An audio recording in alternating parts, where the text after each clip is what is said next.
Berita baik, 14 Mac 2026, harga emas mengalami kejatuhan.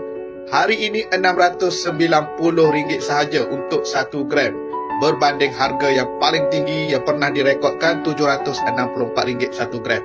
Jadi tuan-tuan dan puan disebabkan peperangan di antara US dan juga Iran pada hari ini masih lagi belum reda, maka hari ini tuan-tuan dan puan entah kenapa harga emas mengalami kejatuhan. Mungkin ketidaktentuan pasaran emas dunia dan sebagainya, ketidakstabilan ekonomi keuangan.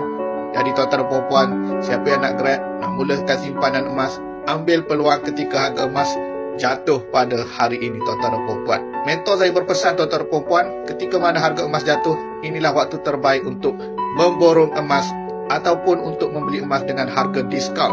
Jadi tuan-tuan dan puan, bagi yang belum ada akaun emas Public Gold dan nak memulakan langkah pertama, boleh hubungi saya, tekan je butang sign up. Nanti saya bantu tuan-tuan dan puan untuk daftarkan akaun emas Public Gold. Boleh je bermula dengan RM100 ataupun mengikut bajet tuan-tuan dan puan. Ingat emas, ingat Public Gold.